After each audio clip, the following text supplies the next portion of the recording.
استاد میں چاہتی ہوں خصوصی طور پہ بھی اس کے اوپر بات کریں کہ جیسے آپ کہتی ہیں کہ نیکیاں پلاننگ چاہتی ہیں، تو رمضان تو ایکولی امپورٹنٹ ہے ہر بالغ شخص پر اور صحت مند پر، اور اگر وہ مسافر نہیں ہے اور تو کچھ حالتوں میں روزہ تو فرض ہے، اور وہ بچوں پہ بھی فرض ہے، وہ ہر طبقے پہ بھی فرض ہے، یعنی یہ بھی نہیں ہے کہ اگر کوئی مالدار ہے تو اس پہ فرض ہے اور کوئی غریب ہے۔ میں سمجھتی ہوں کہ جو ہمارے اب پاکستان میں تو اس دفعہ رمضان بھی مارچ میں رہا ہے، تو مارچ جو ہے وہ ہمیشہ سے جو ہے وہ ایگزامز منتھ ڈکلیئر رہا ہے، تو میں بہت سارے بچوں سے بات کرتی ہوں تو وہ کہتے ہیں کہ اس دفعہ تو روزہ نہیں رکھ سکیں گے کیونکہ رمضان ہے۔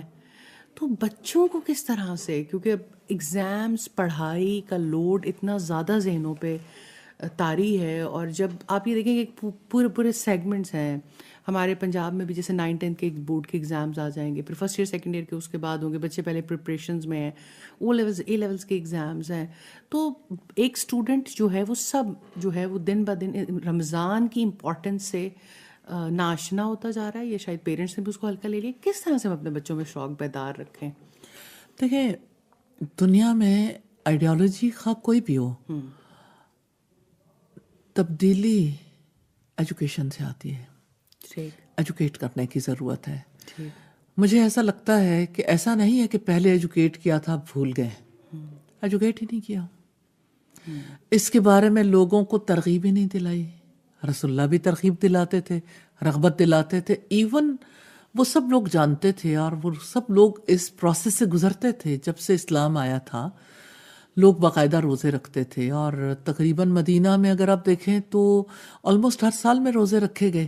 ایون دین ہر سال اس کے لیے باقاعدہ رغبت دلائی جاتی تھی، باقاعدہ طور پر اس کے لیے اویئرنیس دی جاتی تھی۔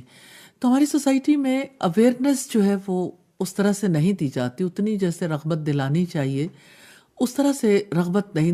دلائی جاتی، اور پیرنٹس اپنا رول پلے نہیں کرتے، اور جو ایجوکیشنل انسٹیٹیوشنز ہیں وہ بھی جس طرح انہیں رول پلے کرنا چاہیے نہیں کرتے۔ اب دنیا بھر میں دیکھیے، جب ان کی کوئی سیلیبریشن آتی ہے تو باقاعدہ کلاس روم تک میں لوگ بیٹھ کے اس پہ ٹاک کرتے ہیں۔ ایون عید آئی نا، تو ویسٹرن کنٹریز میں عید کے لیے بھی لوگ بیٹھیں گے، بات کریں گے، اگرچہ وہ نان مسلمس بھی ہیں، وہ بیٹھیں گے، وہ اس کے بارے میں بات کریں گے کہ عید پہ کیا ہوتا ہے، کیسے سیلیبریٹ کرتے ہیں، اور سب بچوں کو پتا ہوتا ہے کہ اب اسے کیسے سیلیبریٹ کرنا ہے۔ بہت سارے ایسے ایونٹس ہیں جو اب اسکولس میں ہی سیلیبریٹ ہوتے ہیں، تو پیرنٹس کو نوٹسز کے تھرو یا ویسے پتہ چل رہا ہوتا ہے۔ اب دیکھیں جو تو اصل میں ہیلووین تو ہے، اسکولس کی رسپانسبلٹی بہت زیادہ بڑھ جاتی ہے۔ جی، جیسے دیکھیں ویلنٹائن ہے، جیسے ہیلووین ہے، جیسے ڈفرینٹ سیلیبریشنز ہیں،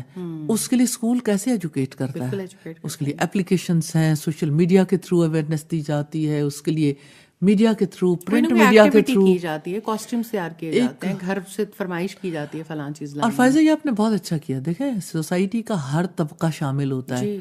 اور تجارت کرنے والے بھی، اور پھر یہ ہے کہ جو جس فیلڈ سے تعلق رکھتا ہے ہر کوئی اس ٹرانس میں آ جاتا ہے، ایک مائنڈ سیٹ بن جاتا ہے نا۔